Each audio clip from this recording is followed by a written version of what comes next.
Alright, so tada! I'm gonna go to this other corridor that leads to Kranji, alright? And where is this located? It is actually found right next to this 10 Mile Junction. You can see 10 Mile Junction right over there. And that's where I parked my car as well. Okay? And to locate this big, very big so-called vehicle car park area, you walk in from the direction there. So you can come out from 10 Mile Junction, you walk along that small little stretch, and then you come to this stone area right over here, which I'm standing on right now. Okay, so let's carry on our route.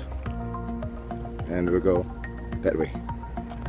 Alright, so for a start, this route that I'm walking on, it seems quite uneven with loose gravels and all that. Same logic, I would really appreciate if everyone could come prepared. If you're coming here for hike, wear a pair of good shoes, bring a sufficient amount of water to keep yourself hydrated.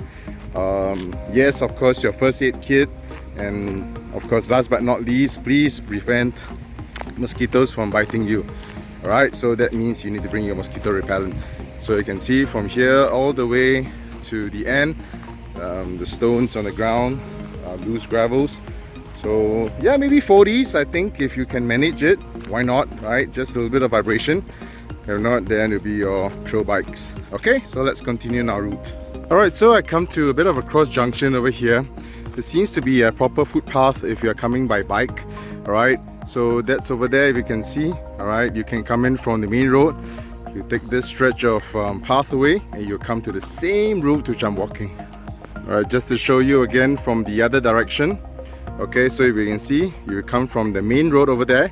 Alright, you can come in from this path. It's a pretty well done up path. So if you are riding on a bike, it's pretty good. But then once you come to this point here, it's back to loose gravels again. So that's the real vibration. Alright, so at this point, if I'm not mistaken, the camp up there is your marker for your 400 meters from the moment we came in from 10 Mile Junction. Yeah, it's about 400 meters. The road here, well, still the real vibration if you come on 40s, but I think it's okay. There are a lot of expert 40s out there, so I think you can handle that. For those who are on trail running, perfect. For those who are hiking, lucky best. Okay, so we'll continue in our direction over there. Hui. Seems that the road over here is more even, yeah, compared to the road that's behind me that was coming with those like loose gravels. Now this one in front of me, it looks like pretty decent for 4Ds, relax jack, bicycle riders, runners, joggers, trail runners, hikers. Yeah, this one looks like a pretty nice relax jack walk here. Alright, so at this point where you can see some housing as well as this like overhead bridge here, yeah, it's about 600 meters from 10 Mile Junction. Alright, so when you see the housing as well as this overhead bridge sort of stuff, you're about 600 meters from 10 Mile Junction. Okay, so continuing our route, it's about 1 kilometer since we departed from 10 Mile Junction. We're coming to a crossroad right ahead over there. Yeah, and we just spur on from the direction there. Okay, so I just crossed the road. Alright, and I'm walking into this direction over there. Okay? Yeah, we'll continue to spur on. And this is where the grounds become a little bit more uneven. Alright, and then you have the forage on the left and the right side. Looks pretty similar to that of the Hillview corridor, which we walked a couple of weeks back.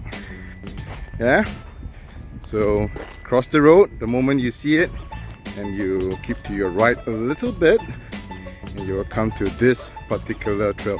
So now this part here, I think is very safe for 4Ds, for hikers, runners and all that, because there's no loose gravels here. But guys, ladies, there is absolutely no street lamps. So if you come here in the morning, you jangan tension a bit, because there will be no street lamps, no lighting whatsoever. Alright, so we're continuing in the direction straight ahead. Okay. Alright, so at this point here, it's about 1.3 kilometers. 1.3 kilometers, and I'm still inside the forage area. No signs of humans that has passed me, nor crossed me, nor have I have anyone that I've come into contact with. So yeah, pretty much I'm alone at this point of the day. Yes, it's lit up, yeah, but I'm the only one here. Yeah, and that's right, you have some of those housing estates on the left. Alright, so we just keep going on straight ahead. At some point I might do a U-turn because the skies are turning a little bit dark on me. So I'll see how far I can go before I make a dash backwards to 10 Mile Junction. Yeah? Wow, there was one cyclist that just crossed me. One. So long that I've been walking almost 1.5 kilometers. One cyclist passed me. Wow. Heng, so I'm not alone. Wow, about 1.6 kilometers and I come to this slightly tall forage here. But I think here a little bit more safer than the hill view corridor and the railway corridor, because down here if you scream until your lungs all empty and like to the top of your voice, I think people over at the HDB can still hear you, know. So if you fall down here, you just conserve all that energy and start screaming your lungs out. Sumpah. You wait maybe about 10 minutes lah, somebody will spot you. Okay? So at this point here, still quite safe. There, you can see, you know that this one is railway marking already. 18 kilometers on my right, can you see it? Yeah? Okay, so we'll keep spurring on again. Alright, so at this point where you can see some industrial looking area, as well as yeah, all these taller trees here, means that you are approximately about 2.2 kilometers away from 10 Mile Junction. Yeah, and this is also where it marks the end of where the HDB blocks is. So down here, you fall, you scream, try to leopard crawl a bit more to the 100 meters to the front, and then you scream. Yeah. Alright, so to my right, I'm not gonna look, I'm just gonna film straight ahead. Yeah, you can see couple of banana trees. Those are the stuff that kind of like freaks me out. If the older generation know I'm talking about, or some in the younger generation know about the stories of banana trees. Yeah. Okay, so about 50 meters ahead, you would see that we are coming towards a road. Yeah, civilization. Cars are passing left and right. I believe that we need to cross that road and move on to the opposite side of the road. Okay, so about 50 meters from where I am now, and from here it's about 2.4 kilometers from where we departed off at 10 Mile Junction. Yeah, not bad, quite gila from Bukit Panjang, 10 Mile Junction. Now I'm walking towards Mandai connection. Wah! Macam real only, see? So this is the road which I spoke to you about. Yeah. Be careful as you cross. You can see the trail continues on the opposite side. On the opposite side over there. Ta-da! I've crossed the road and now I'm spurring on. I'm walking past Mandai connection. Yeah? And I'm gonna continue on in that direction. Hopefully the skies don't change.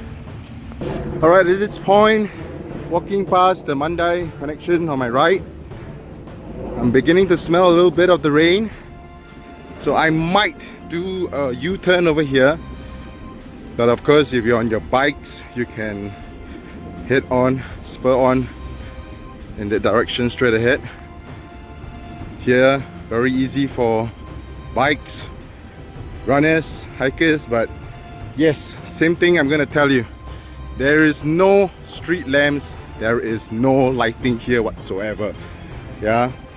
You scream, you shout, wow, I think you better try to run to the nearest road which is behind me to get some help. Yeah. So always remember, bring your first aid kit, Always have a spare phone in case. Have good GPS navigation. Yeah, you never know when you would need all this stuff. Yeah, when you do your hikes or your solo cycles and runs and what so got you. Yeah. So we're still walking straight ahead. Skies are turning a little bit dark, so I may do a bit of a U-turn, but I'll try to spur on as far as I possibly can. Alright, so I crossed by one section and I'm heading down towards the next section. Skies are turning a little bit against me, so I'm trying my best to go as far as I possibly can. Alright, so this is the point where it gets a bit more forested from where we came from. Okay, but the roads are still pretty decent for cyclists, joggers, hikers. Yeah, still decent. So I'm just gonna try to see how far I can possibly go. Alright, so ladies, if you are here on your own, please come with a group of friends, because this is where it gets really quiet and there's absolutely no one in sight. Yeah, absolutely no one in sight, and this is where you got to be really very careful, because the grounds, you can see, whoo, very muddy. Yeah. Okay, at some point at the front I might do a U-turn. Skies are changing. Yeah. Alright, so this is about 4 kilometers into the walk from the place I started off at 10 Mile Junction. Right, and unfortunately this is where I need to do a bit of belakang pusing if I still don't see the sun coming out. Yeah. So this is the same direction that you will take if you are spurring on towards the Kranji Memorial of sorts. I guess it's all up there in that direction. Yeah. Okay, so like I said, I think the rain is coming and this is where I have to end my trail. Yeah, so for those who are coming here, gambate, spur on. Take care. Goodbye.